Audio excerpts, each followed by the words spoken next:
우리가 신앙생활할 때 자신에 대한 자기에게 향한 하나님의 뜻을 아는 것이 중요합니다. 하나님께서 내게 어떤 뜻을 갖고 계시는가, 나를 어떤 목적으로 이 세상에 보내셨는가, 그걸 아는 것이 중요합니다. 또 우리 교회도 많은 교회 중에 그저 하나의 교회가 아니라 우리 교회를 세우신 그 하나님의 뜻을 아는 것이 중요합니다. 그래서 그 뜻을 발견하고 그 뜻을 이루어 가는 것은 우리의 기쁨이요 보람입니다. 우리는 하나님의 뜻을 이루는 교회가 되기를 원합니다. 하나님의 뜻을 이루는 교회에는 중요한 세 가지가 있습니다. 그것은 무엇일까요? 첫째로 말씀입니다. 하나님의 뜻을 이루려면 먼저 하나님의 뜻이 무엇인지 제대로 잘 알아야 합니다. 그 하나님의 뜻은 어디에 나와 있느냐? 하나님의 말씀인 성경 속에 잘 나타나 있습니다. 그러므로 우리는 하나님의 말씀을 가까이 해야 합니다. 자기 생각을 하나님의 뜻이라고 생각하기 쉽습니다. 그러나 그렇지 않은 경우가 많습니다. 하나님의 뜻은 우리의 생각과 방향도 다를 수 있고 정도도 차이가 있습니다. 하나님이 말씀하셨죠. 내 생각은 너희 생각과 다르며 내 길은 너희 길과 달라서 하늘이 땅보다 높음같이 내 생각은 너희 생각보다 높으며 내 길은 너희 길보다 높다고 말씀하셨습니다. 우리에게 향하신 하나님의 생각은 우리 생각보다 더 높으며 더 깊습니다. 그리고 그 생각도 더 많습니다. 아브라함은 하나님께서 아들을 주신다 말씀할 때에 성경에 나오지 않지만 우리 표현으로 좀 괄호 안에 너를 말을 넣어서 이야기 쉽게 말하면 하나님 무리 안 하셔도 됩니다. 지금까지 제게 주신 복이 많은데 뭘 그렇게 제 아내가 할머니인데 90세인데 아들 주시겠다고 말씀하십니까? 무리 안 해도 됩니다. 이스마엘이나 하나님 앞에서 살기를 원합니다. 그렇게 말했습니다. 그러나 하나님은 아브라함에게 사라를 통해서 이삭을 주시고 또 많은 후손들을 주셨습니다. 야곱은 요셉에게 내가 네 얼굴을 보리라고는 생각지 못하였다. 그렇게 말했습니다. 그 아들이 짐승에 찢겨 죽은 줄로 생각하고 내가 네 얼굴 보려고는 생각도 못했다. 그런데 하나님은 어떻습니까? 야곱이 요셉의 얼굴은 물론이고 그 후손들의 얼굴까지 보게 하셨습니다. 이스라엘 백성에게 향하신 하나님의 뜻은 무엇입니까? 에스겔 36장을 쭉 읽어보면 복을 주겠다는 것입니다. 여절만 읽었지만 여러분이 시간 내셔서 집에 가셔서 꼭 36장을 읽어보시면 하나님께서 이스라엘 백성을 회복시키시고 황폐한 산들을 하나님께서 기름지게 하시고 쫓겨난 사람들이 돌아와서 그 성읍에 사람들이 가득하게 될 것을 그렇게 주님께서 말씀하십니다. 복을 주겠다는 거죠. 하나님께서 우리도 성경 말씀을 읽으면 하나님께서 약속하신 복이 많이 나옵니다. 신령한 복과 또 땅의 복. 또 하나님께서 정결하게 해주시겠다는 것입니다. 깨끗하게 해주시고 돌과 같은 굳은 마음을 제하고 고기와 같은 그런 부드러운 마음을 주겠다. 그렇게 말씀하시죠. 하나님은 예수님 안에서 우리도 거룩하게 하시는 것입니다. 밭의 소산을 풍성하게 해주고 다시는 기근이 없게 해주겠다는 것입니다. 황폐한 땅을 에덴 동산같이 만들어 주겠다는 것입니다. 이것이 이스라엘 백성에게 향한 하나님의 뜻이었습니다. 37절에 주 여호와께서 이같이 말씀하셨느니라. 이것이 바로 하나님의 말씀입니다. 하나님의 뜻을 이루는 교회에는 이처럼 하나님의 말씀이 있습니다. 여러분에게는 하나님께서 여러분에게 주신 말씀이 있습니까? 이 에스겔서 37장에 하나님께서 이스라엘 백성들에게 하신 말씀과 같이 하나님께서 성령으로 구분하자면 로고스나 레마나 다 좋은 말인데 그러나 이해되기 쉽게 말하면 레마로 하나님께서 내게 말씀하시는 내가 네게 복을 주리라. 하늘의 모든 신령한 복으로 복을 주었고 또 복을 주리라. 그리고 나는 너를 거룩하게 하는 너의 하나님 여호와라. 혹은 의인은 기근 시에도 풍족하게 산다. 이런 말씀을 여러분에게 주신 말씀으로 받고 있습니까? 하나님의 뜻을 이루는 교회에는 이처럼 하나님의 말씀이 청사진처럼 생생하게 살아 있습니다. 우리가 하나님의 뜻을 이루는 교회가 되려면 먼저 하나님의 약속의 말씀을 찾고 그 말씀을 굳게 붙들어야 합니다. 그러기 위해서 우리는 성경을 많이 읽고 성경을 자주 읽고 말씀에 집중해서 읽어야 하겠습니다. 복 있는 사람은 하나님의 말씀을 가까이 하고 그 말씀을 즐거워하고 그 말씀을 주야로 읊조리는 사람입니다. 따라합시다. 먹은 것이 나온다. 먹은 것이 나온다. 자꾸 TV를 보면 TV 충만하겠죠. 자기는 좋은 말 하고 싶은데 자꾸 세상적인 그런 말 하면 중요한 순간에 그런 말이 나오겠죠. 우리가 하나님의 말씀을 가까이 할 때 중요하고 필요할 때 하나님의 말씀이 나오고 성령님께서 인도해 주셔서 바른 결단, 복된 삶을 살게 될 줄로 믿습니다. 말씀을 가까이 하고 즐거워하고 주야로 엎드리는 사람이 복이 있는 사람입니다. 우리가 성경을 읽어보면 여러분을 향한 하나님의 계획이 가득 들어있고 하나님의 기대가 가득 들어있고 하나님의 약속의 말씀이 가득합니다. 그 약속의 말씀을 눈에 불을 켜고 잘 찾아서 그 약속의 말씀을 꼭 붙드시기 바랍니다. 두 번째, 하나님의 뜻을 이루는 교회는 무엇이 있습니까? 기도입니다. 다시 37절을 보겠습니다. 37절 같이 읽겠습니다. 주 여호와께서 이같이 말씀하셨느니라. 그래도 이스라엘 족속이 이같이 자기들에게 이루어 주기를 내게 구하여야 할지라. 여기 하나님의 뜻을 이루는 교회 두 번째 요소가 나옵니다. 그것은 간구입니다. 기도입니다.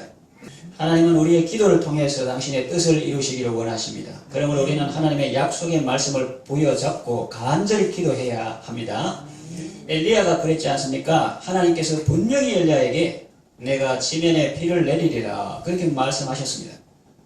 그러면 엘리야는 그 말 듣고 그냥 잤습니까? 하나님의 말씀이 있지만은 엘리야는 얼굴을 무릎에 파묻고 간절히 기도했습니다. 보통 사람 같으면 어떻게 했을까요? 하나님이 말씀하셨으니 내가 기도를 안 해도 이루어지겠지.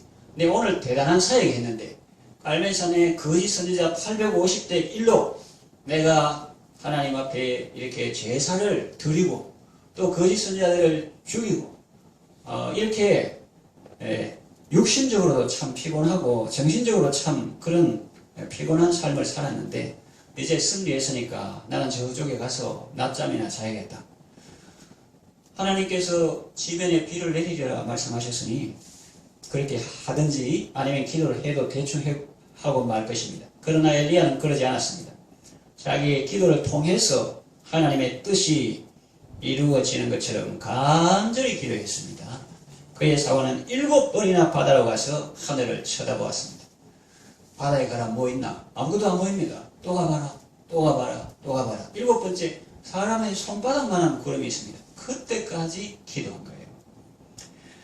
마침내 손바닥만한 구름이 나타났을 때 그때는 또 믿음으로 행동합니다. 지금 비가 오는 것도 아니고 파란 하늘에 구름 한 조각 있을 뿐인데 하나님의 약속의 말씀을 믿고 담대하게 행동합니다. 사환을 아합 왕에게 보냅니다. 너 아합 왕에게 가서 어서 궁으로 돌아가라 하라. 너 눈에는 안 보이지만은 내 귀에는 큰 비의 소리가 있다. 그렇게 말합니다. 그래서 아합이 마차를 가지고 가는데 큰 비가 내리니까 엘리야가 낮에도 피곤한 사역을 했는데 그래도 그 비 오는데 마차 앞에서 달려 그 사마리아 성에 이르렀다 이런 내용이 나옵니다. 말씀드리는 것은 하나님께서 내가 지면에 비를 내리리라 그렇게 말씀하셔도 엘리야는 그 약속의 말씀을 붙들고 기도했던 것입니다. 느헤미야도 그랬습니다. 하나님의 약속의 말씀을 붙들고 하나님 앞에 나아가 자기 민족에게 긍휼을 베풀어 달라고 기도했고 자기가 왕 앞에서 은총을 입게 해달라고 간절히 기도했습니다. 보수적인 성향의 신앙을 가진 사람들은 상대적으로 이면에 부족하기 쉽습니다. 칼빈의 예정론을 잘못 이해하고 있는 것입니다. 하나님의 뜻은 우리의 기도나 우리의 노력을 배제하지 않습니다. 하나님의 뜻은 우리의 기도나 노력을 통해서 이루어지는 경우가 많습니다. 그러면 하나님의 예정은 언제 말하는가? 그 예정은 일이 다 끝났을 때, 다시 말하면 우리가 내 인생 여정 끝내어 강 건너 언덕 이럴 때, 그때처럼 그 일이 다 끝났을 때 오직 하나님께 송영하는 차원에서 이해하는 것이 좋습니다. 우리가 이렇게 해서도 돌이켜보니 다 하나님의 은혜였구나. 내가 구원받았지만 내가 열심히 바르게 살아서가 아니라 하나님께서 이미 그렇게 은혜 베푸시기로 예정해 놓으셨구나. 그래야 합니다.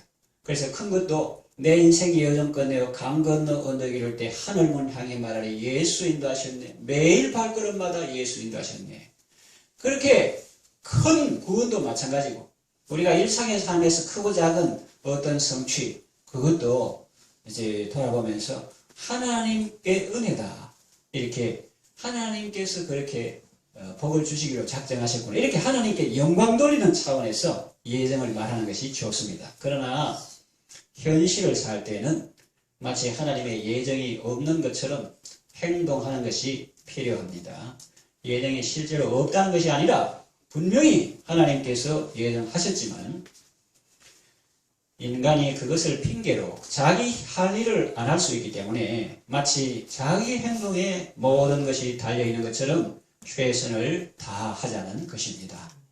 지금 현재는 예정을 핑계로 아무 일도 하지 않고 나중은 또 예정을 핑계로 모든 책임을 하나님께 돌리는 것은 아주 어리석고 악한 태도입니다.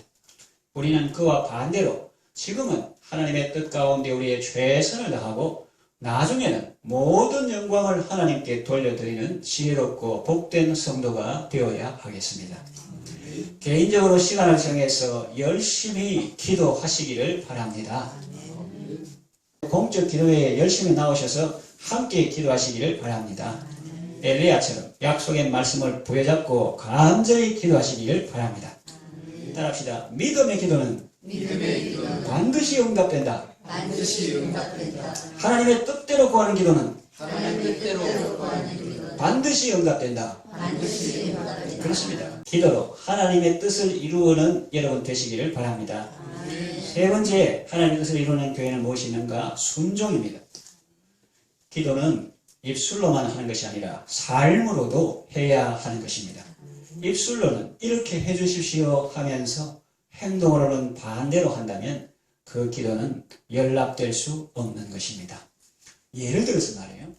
어떤 학생이 친구에게 너는 세계 선교를 위해서 기도하면서 왜 선교사님을 위해서 기도하지 않고 또 가끔 돕는 그런 것도 하지 않고 이렇게 하느냐 이렇게 말했다는 거예요. 학생이 친구에게. 그렇습니다. 우리가 세계 복음화 이 선교를 위해서 기도한다면 우리가 가든지 보내든지 후원하든지 그거를 기도라도 하든지 이렇게 자기 삶으로도 몸으로도 기도해야 되는데 입술로는 복음화를 위해서 기도하면서 자기가 복음 반대적인 삶을 살고 있다. 그러면 선교를 위해서 입술로는 기도하지만 삶으로는 기도하지 않는 거죠. 반대길 가는 것입니다. 그래서 우리 속담에 행동이 말보다 더 크게 말한다 이런 것이 있습니다. 그래서 우리의 강력한 기도는 입술의 기도와 함께 삶의 기도, 몸으로 드리는 기도 이것도 전인으로 이렇게 기도해야 하는 것입니다. 내 죄를 사해 주십시오 라고 입술로 기도하면서 행동으로는 남을 미워하고 있다면 이는 온전한 기도라 할 수 없습니다. 느헤미야는 예루살렘 성전 재건과 성벽 건축을 위해 기도했습니다. 그럴 때 여러분 잘 보십시오. 느헤미야서에 누가 거기 가서 그 일을 하게 해주세요. 우리 성벽 다 무너지고 성문 회파되었고 여우가 거기서 논다고 하는데 하나님 제발 누가 가서 그 일 좀 하게 해주세요. 하나님 누가 우리 교회 좀 부흥되게 해주세요. 누가 그렇게 안 했습니다. 그분이 기도하는 내용을 보면 오늘날 나로 왕 앞에서 은총을 입게 하옵소서. 자기가 왕의 파송을 받아 그곳에 총독으로 가기를 원했습니다. 예루살렘을 재건하는 그 중차대한 일을 다른 어떤 사람이 해주기를 기도한 것이 아니라 바로 자신이 그 일을 감당하기 원했습니다. 여러분, 이 페르시아 제국 바사 제국의 수도 수사에서 수산이라고 하는데 왕에게 수를 따르는 직책은 아주 고귀한 직책입니다. 그건 왜냐하면 왕의 독살 위험이 있기 때문에 그걸 미연에 방지하고 또 왕 가까이서 대화도 하고 자문도 하고 이게 충고도 할 수 있는 그런 중요한 위치지 그냥 술 따라주는 그런 것으로 생각하면 안 됩니다. 쉽게 말하면 느헤미야는 그 페르시아 수도 수사에서 호의호식 할 수 있는 그런 자리에 있었습니다. 안정된 직업, 좋은 보수, 사람들의 존경을 한몸에 받을 수 있는 귀한 직책입니다. 그러나 느헤미야는 그보다 예루살렘 총독으로 가는 것을 더 귀하고 중하게 여겼습니다. 그리고 거기 가서도 수많은 위험과 원수들의 방해 공작에도 굴하지 아니하고 마침내 성벽을 재건합니다. 그는 입술로만 기도하는 사람이 아니라 몸으로도 삶으로도 기도하는 순종의 사람이었습니다. 예수님께서 우리에게 오셔서 여러분 기쁘죠? 우리가 구원받았으니까요. 그죠? 그런데 예수님이 이 땅에 오실 때 쓰임받은 분들이 있습니다. 그 중에 한 분이 육신의 아버지 요셉인데요. 그는 모든 일을 기도로 해결합니다. 기도할 때 주의 사자가 현모하여 꿈에 나타나서 가르쳐 주시고 지도해 주셨습니다. 네 아내를 데려오라. 배가 남산하는데요. 다른 사람 다 아는데요. 그래도 데려오라. 데려왔습니다. 아들 낳으린 이름을 예수라 하라. 이름을 예수라 했습니다. 애굽으로 피난 가라. 피난 갔습니다. 애굽에서 돌아왔을 때 유대로 가지 말고 나사렛으로 가라. 나사렛으로 갔습니다. 요셉은 기도의 사람일 뿐만 아니라 순종의 사람이었습니다. 순종의 사람 요셉을 통해서 메시아 탄생이라는 하나님의 뜻이 이루어진 것입니다. 여러분을 통해서 여러분의 가정에 예수님이 태어나게 되기를 바랍니다. 목사님 이단입니까? 2000년 전에 태어나는데 또 뭘 태어나고 이렇게 생각할 수 있는데 여러분을 통해서 여러분의 가정이 예수님이 태어난다는 것은 2000년 전에 그와 같은 탄생 사건을 말하는 것이 아니라 예수님 옛자도 모르는 시댁 친정 다 돌아봐도 예수 안 믿는 그 집에 나를 통해서 내가 주께 기도하고 순종하라 말미암아 나를 통해서 예수님의 임재가 우리 가정 가운데 나타나고 성령님의 역사가 우리 가운데 나타나는 그와 같은 역사가 일어나게 되기를 바란다는 말입니다. 여러분을 통해서 여러분의 가정과 일터에 하나님의 나라가 이루어지게 되기를 바랍니다. 순종으로 하나님의 뜻을 이루는 여러분 되시기를 바랍니다. 이제 말씀을 정리하며 마치겠습니다. 사람의 마음에는 많은 계획이 있어도 오직 하나님의 뜻만이 완전히 서리라 성경이 말했습니다. 그리고 이 세상도 그 정욕도 다 지나가되 오직 하나님의 뜻을 행하는 이는 영원히 그하느니라 그랬습니다. 그러니 여러분 하나님의 뜻을 찾으십시오. 성경을 읽으십시오. 그리고 약속의 말씀을 붙들고 간절히 기도하십시오. 그리고 순종하십시오. 하나님의 크고 아름답고 놀라운 그 뜻을 이루는 일에 귀하게 쓰임받는 여러분 다 되시기를 바랍니다.